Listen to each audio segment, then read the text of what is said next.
What is performance management or measurement, and why is it important to your small business?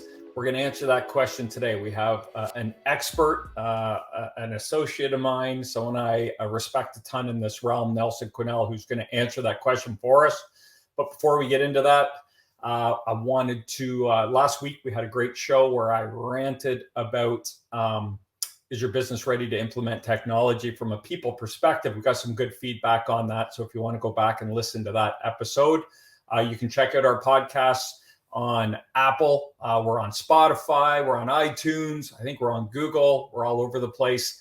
So make sure if you enjoy those podcasts, subscribe. And so we put them out every 2 weeks. You can get updated, and we're here to help small businesses. This is the Key Hire podcast for small business. I'm Corey Harlock, creator of Key Hire, where our job is to make you look good at hiring if you're a small business in the manufacturing space. What else we got, Matt? Am I missing any housekeeping points here? Check out the YouTube station. We'll get into all that anyway. But today we're talking about performance management or measurement, and let's bring in Nelson here, our guest for this week's podcast, Mr. Quinnell. How you doing? Good. How are you, my friend? I'm awesome. You look like you're floating in space. Oh yeah, it's very nice. Am I pronouncing your last name correctly? I always end up doing this. Is it Quinnell? Quinnell, you're doing great. You know, with your Canadian heritage, you should get that right. It is correct. I'm from Canada, so. Are you're Canadian too? Well, my family. I would say my dad's side. So we talked about this. Is it from the French Canada? French? Nope, Saskatchewan, way up. Oh, way up. That's more like the Ukrainian and yeah. That's cool. Yeah. Well, you and we've known each other for a little bit now. We met through Vistage. We're in the same Vistage group together, and I've always been super impressed with your take on efficiency, removing constraints. You have lots of education and training experience in lean management, Six Sigma, which I find is invaluable to any business that's looking to get from here to there. If they've hit a plateau in terms of, especially in manufacturing, or I guess it applies to any industry, right? Yep. But it's a critical tool in streamlining or making your business efficient to be able to produce more. Is that fair? That is fair. Yep, you hit the nail on the head. So it's, there's different areas of it. You got Kaizen, which is aimed at, improvement. You got Six Sigma. That's continuous improvement, right? Kaizen? Yep. And that's sort of its mentality is strictly how do we improve constantly. And then you have Six Sigma, which is, reducing the amounts of defects, 3.4 defects per million occurrences and all that. Then you move into lean, which is, eliminating waste. And then you could just go down a rabbit hole from there. So I don't want to bore you. I get excited about this stuff, so I got to stay on task. I know you and I are the same. When people start talking about talent and hiring and building organizations, I get all geeky about it too.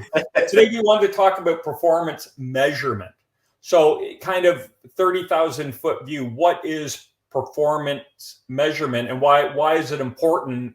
And let's talk from the context of, I'm a small business, I'm doing 10 or $15 million a year, and I want to get to 30. Yep. What is performance measurement, and why is it important if I want to grow and scale? Yeah, sure. So, basically, the textbook definition of performance measurement is, it's a data-driven process that aims to clearly understand how well a group or individual is performing. And then it identifies the areas for the improvement, right? Sure. Without measuring, there can't be any standards. And without standards, there can be no improvement. So performance measurement, in my opinion, should be the first step when initiating any sort of performance plan. So if I may, I'd like to, from a small business approach, give you a quick example of like how I Perfect. Yeah. describe this to my clients. Okay. So basically, a lot of organizations, they get tunnel vision when it comes to how do we increase our profitability. They generally focus on two things: reducing headcount and increasing prices, right? Or when sometimes their only input is more hours.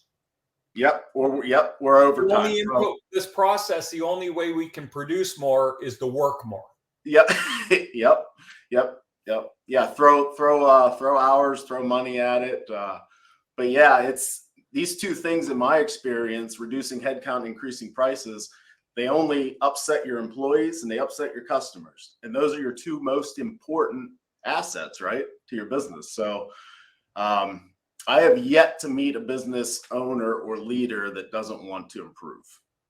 But in most cases, what I find is they don't have the time it takes to organize and implement an improvement plan, or they don't have the right people who really understand how to accomplish improvement, right? Right. So the example that I can get back to is, let's say you have two small fabrication shops, right? They're given the same project at the same sales price. They have the same sales price. Let's say their overhead, with the exception of direct labors, all the same. Their cost of materials, they've negotiated, it's all the same, right?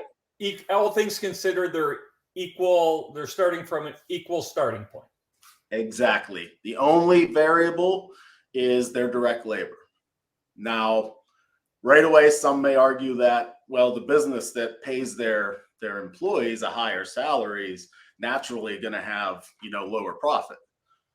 And, that's not necessarily true, because I've seen businesses that pay their employees well below market wage, and they're still less profitable than many of their competitors. Others may argue that it's a matter of the employees working harder, which you just mentioned. That's work overtime, work harder, right? So, and now you have overtime, right? So more cost. Exactly. Yep. And it's really not, hard work does pay off, but how efficient is that hard work? Are you working harder and smarter, or just harder? You know what I mean? So it all comes down to what people do, how everyone spends their time. The more labor transactions required, basically, is going to be the longer and more expensive your lead times are going to be. Right. So labor can be deceiving. So everyone looks busy. They appears to be working hard. The manager goes out in the shop floor and everybody heads down, get to work. But are they working smart? And that's the question.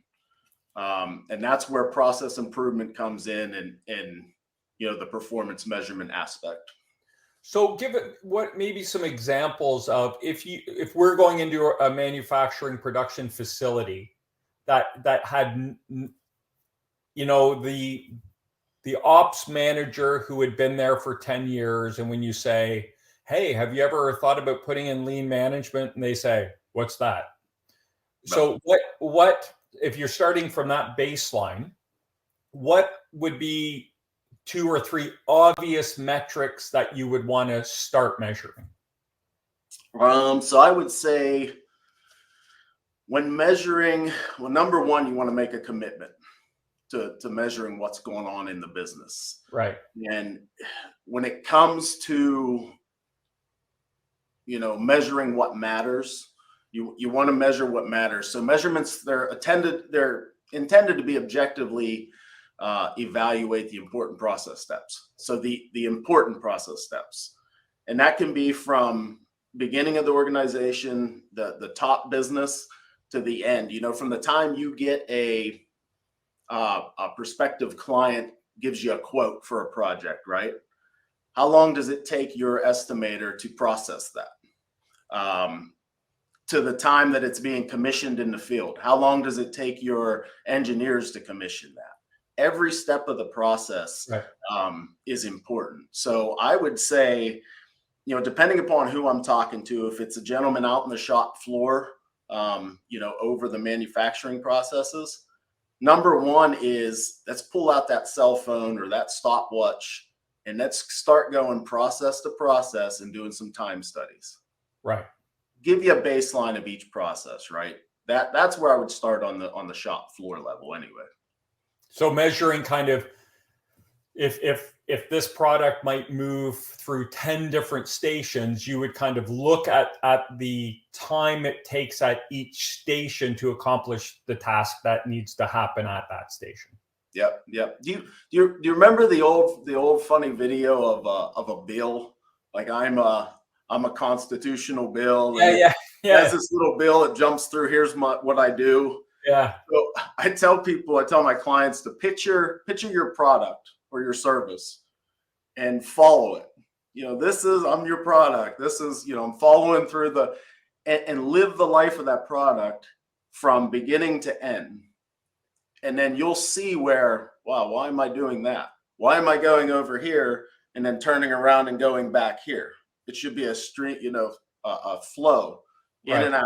So that helps them visualize, where there's barriers to success. Yeah, and I think we might even be kind of, I might be thinking of it too small, because I know a lot of times when I've seen facilities get leaned out, when we've kind of worked to put people with this background into a company, part of that process is looking at that workflow, and oftentimes they'll reorganize a facility just so things aren't getting picked up with the forklift 3 times when it could be done twice. Or you go station 1, station 2, then you got to pick it up and go into a different building for station 3, and then bring it back for station 4. It's just understanding those workflows, which that in itself is huge time saver and cost saver. And safety saver. The less times you're picking something up and wheeling around on a forklift, the better everything is. And that you take all that into account as well, right? Safety is a big part of this. Yeah. Yep. So we used to do, you've heard of 5S, I'm sure. Yeah.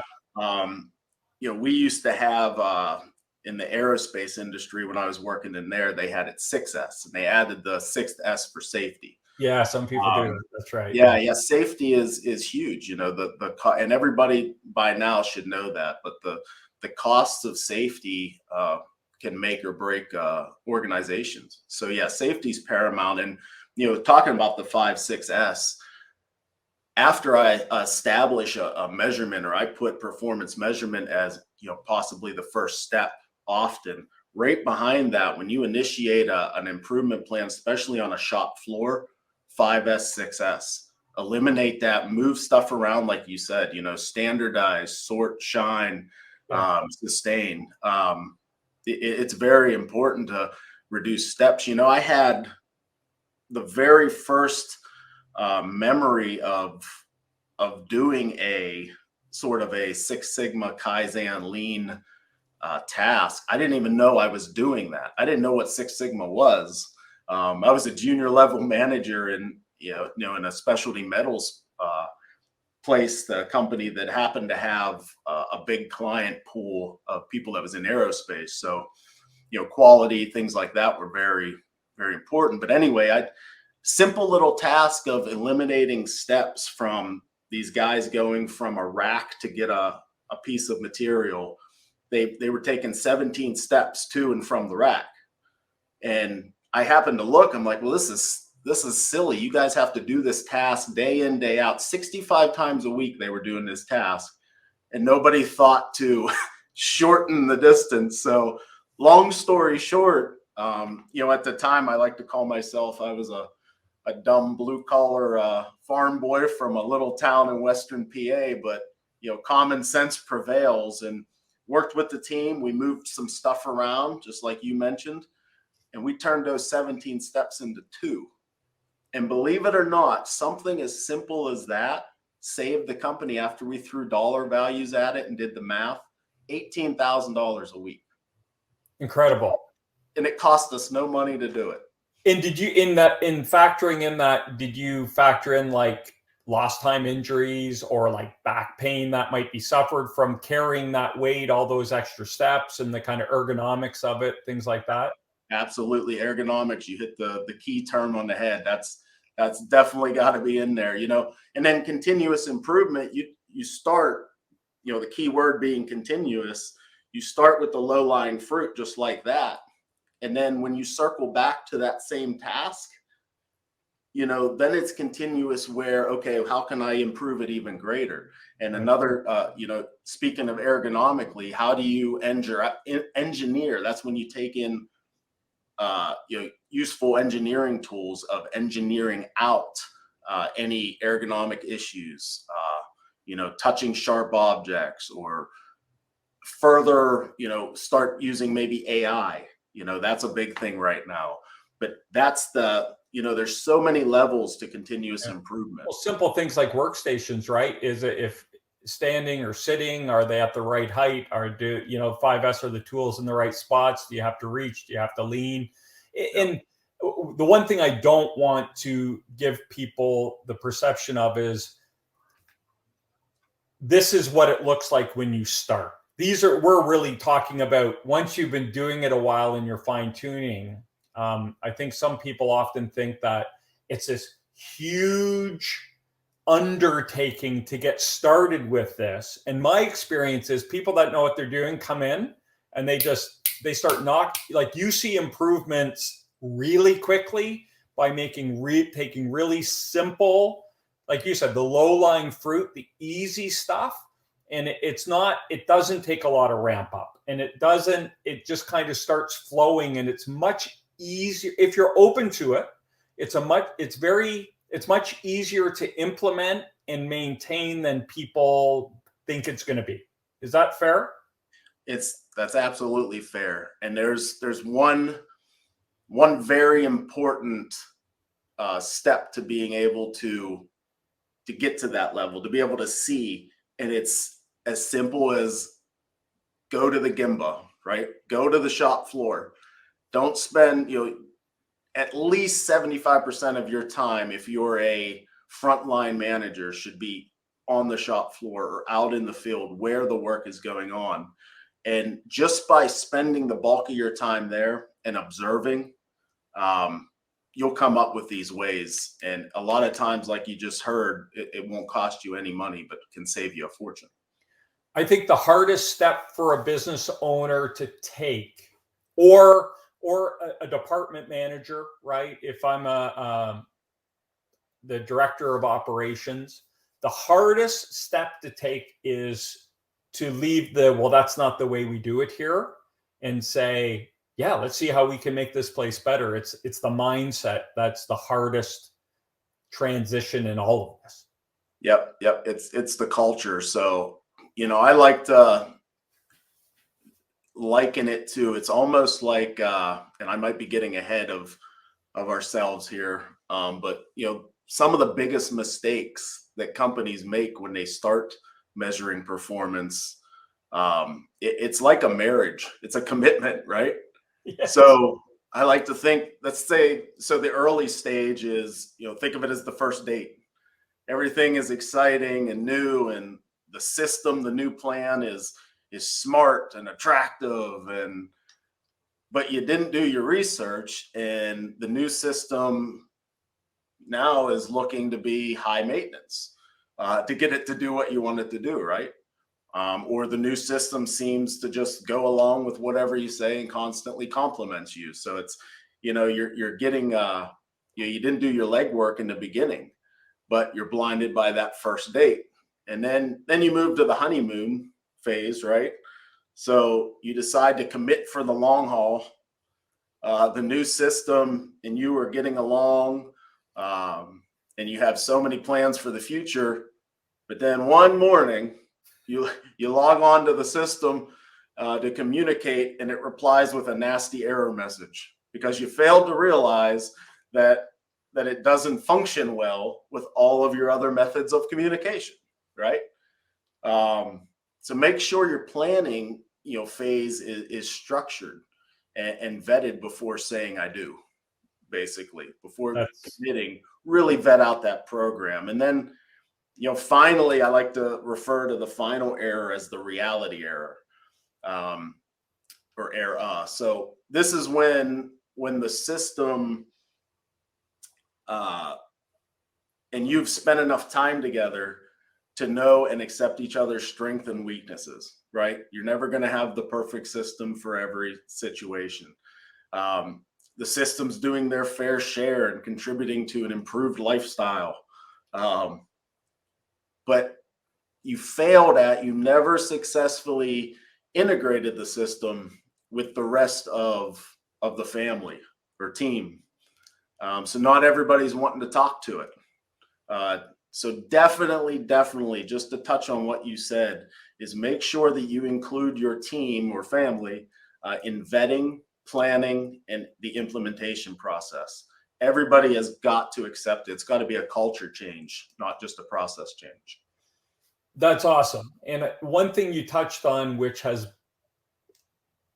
think might factor in too, is people think they get to a point where, well, everything should be perfect. And if I'm going to invest in this, everything should be perfect. And the whole idea behind this is it's continuous improvement. And as your business changes, the volume, you're creating processes that can handle more volume. Then you start pumping through business through that, right? That the throughput goes up, new problems arise. And it's not a set it and forget it. It does take that continuous, you have to look at continuously and look at where are those bottlenecks, where are those constraints. Man, we just made a leap from, we did 10 million last year. We're on track to do $15 million this year. The four walls are the same. The staff is the same. The equipment's the same, but that's a different business when you increase by 50%. Yep. You're absolutely right. So you have to, analyze what you measure. So, and do it daily, consistently. So the less measurements you have, if you do it once a month or quarterly, or gosh, I even see some companies do it as much as like every 6 months. That can lead to the information being inaccurate.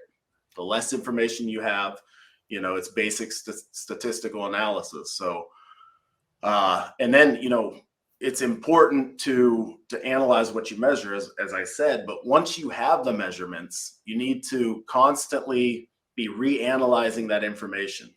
Like you said, business situations change, sales change, capital expenses change. You have breakdowns. You have, as you know, in your line of work, you have turnover. So you have to be constant. Yeah. Yep. You got to constantly be analyzing and consistently of doing your measurements. So it sounds like a huge undertaking, but really once you build the foundation and the structure, it's no different than doing a typical daily production report, which 99% of the frontline managers do every day. It just gives you, I think it just gives you a better foundation or structure for those meetings for your crew to go out and execute on, because there's very specific things they need to be looking at and reporting on versus let's go out there and have a great day today. Everyone be safe.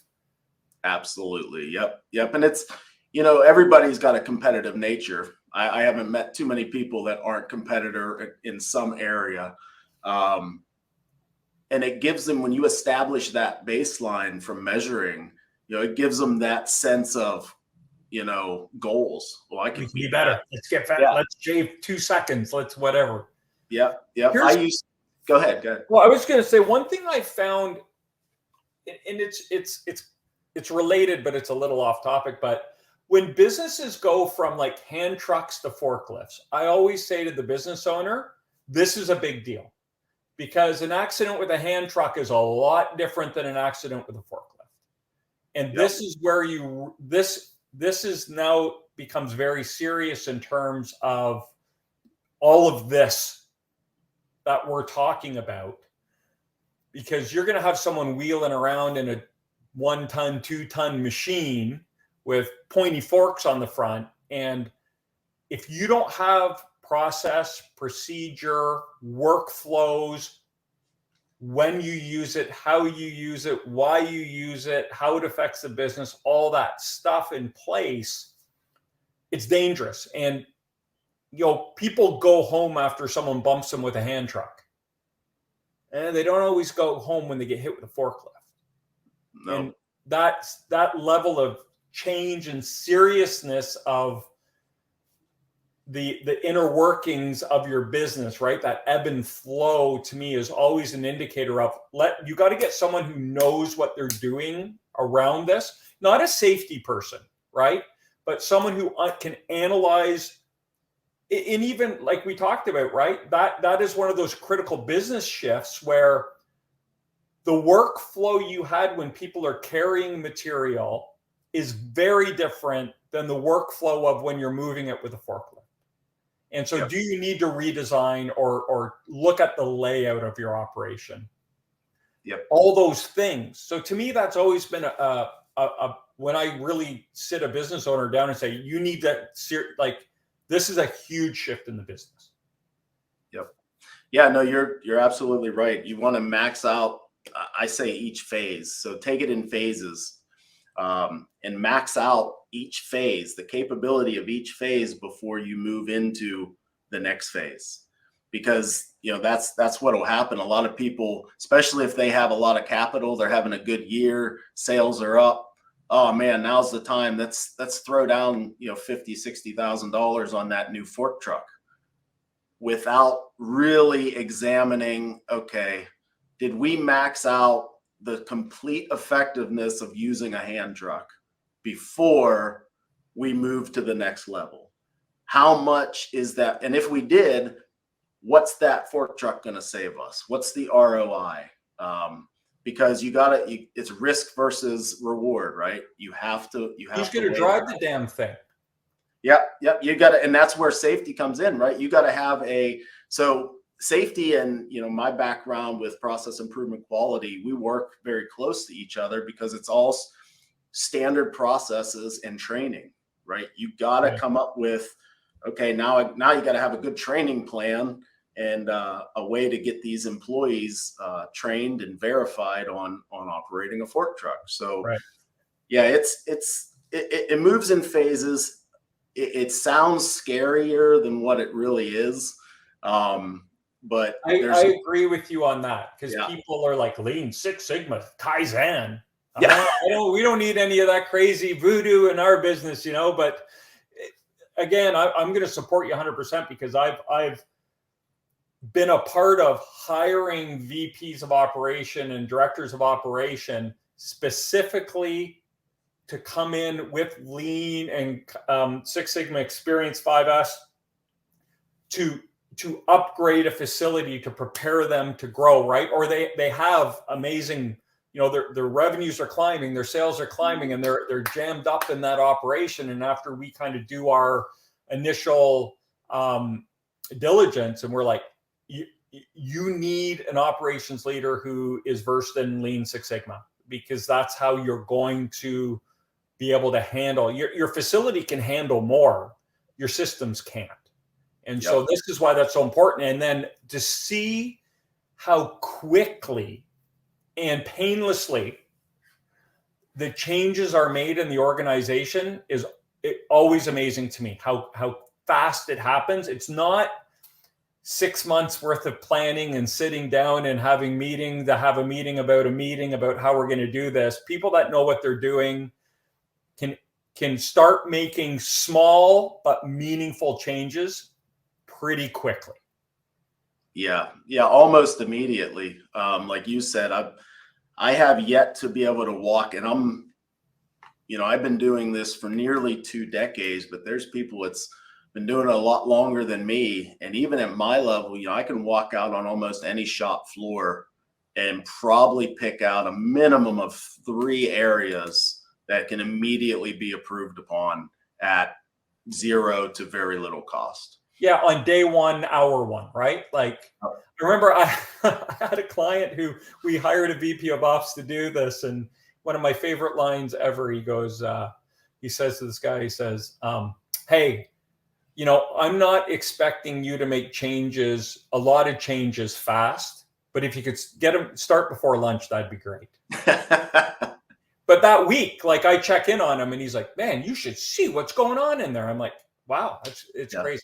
Okay, so we're moving on. So I'm listening to this and I'm thinking, that's me. I'm a small business manufacturer. We have sales aren't our issue. Delivery is, our quality might be suffering, our OTDs might be suffering, our labor might be high. We might have a couple injuries, some workers' comp claims going in. The delivery, the operation isn't where it needs to be.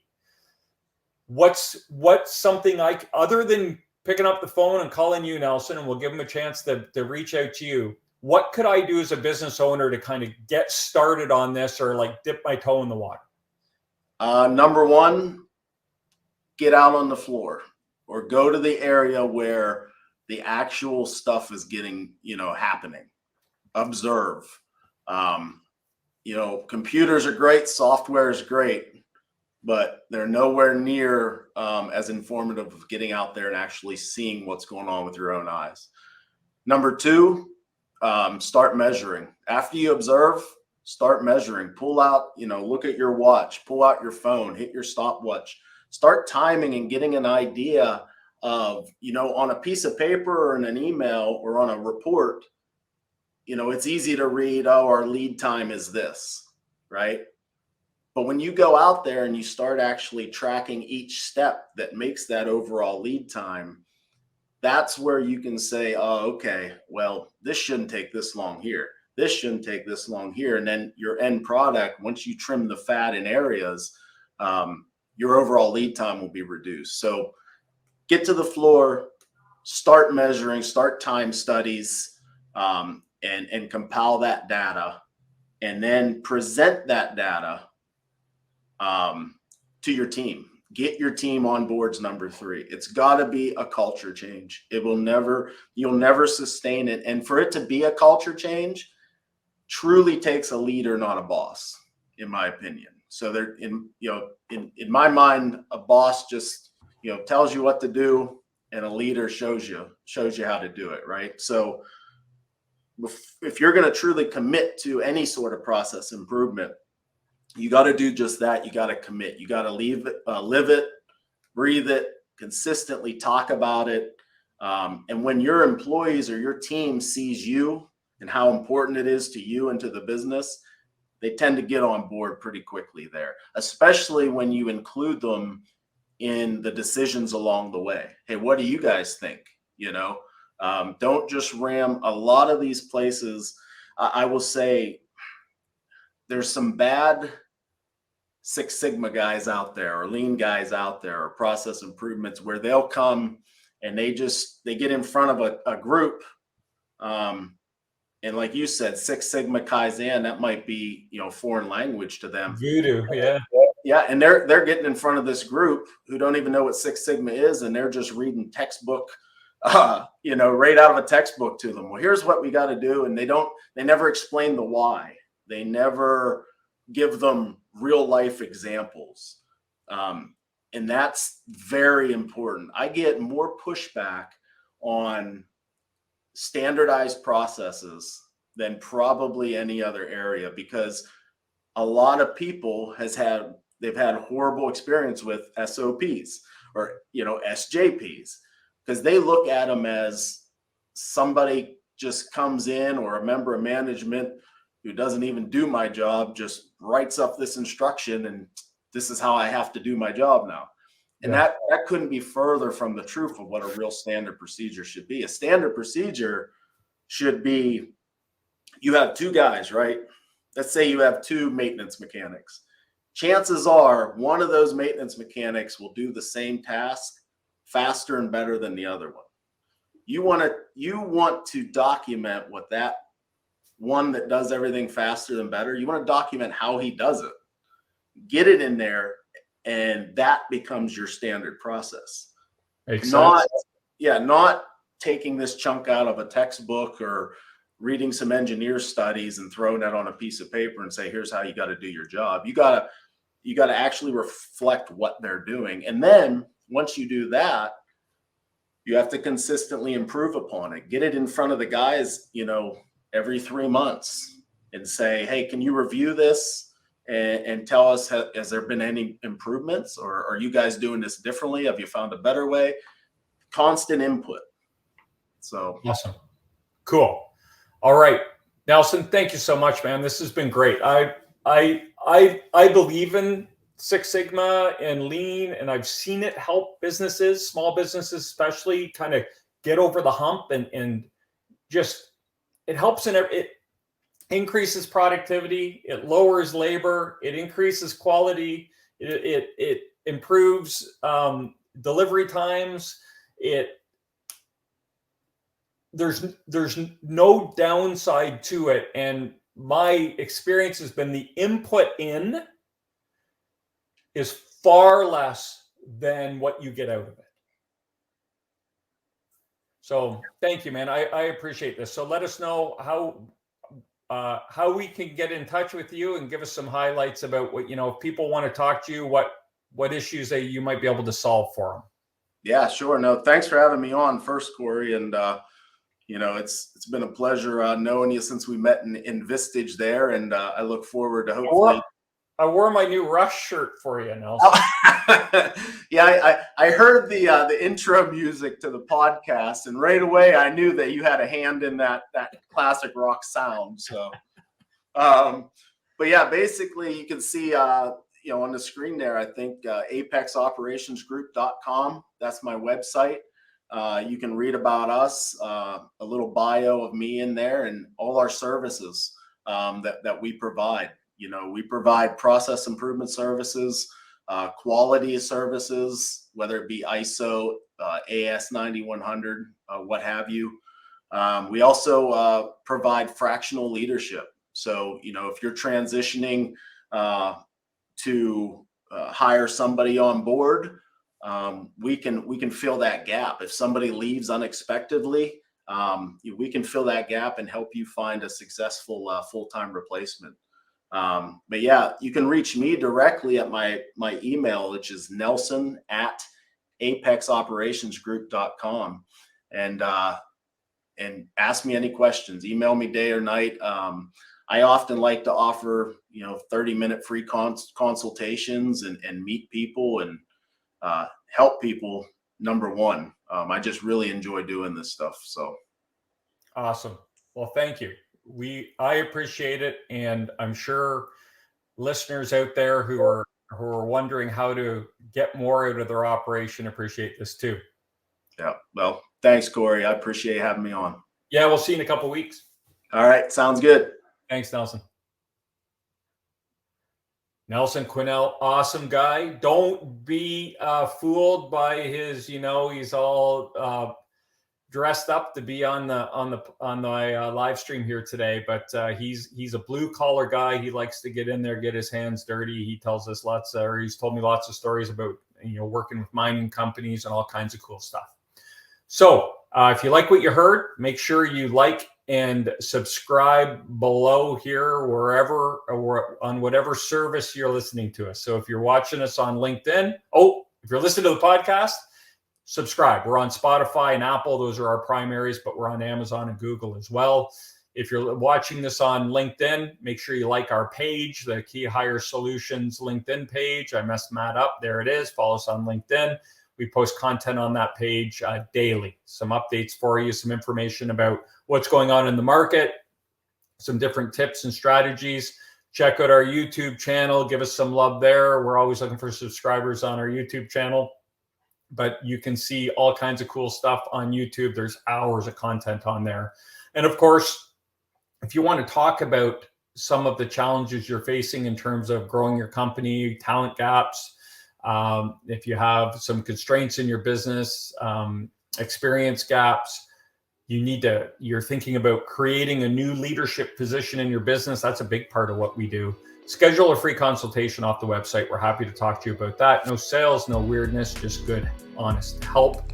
Until next time. We got we got some free tools. We got our ebook there. You can download our proprietary hiring process that gives us 90% success rate for our clients. You can get it for free. Just go download it off the website. So we will see you guys in 2 weeks. Thanks for tuning in. Appreciate you listening. And until next time, stop grinding, start growing.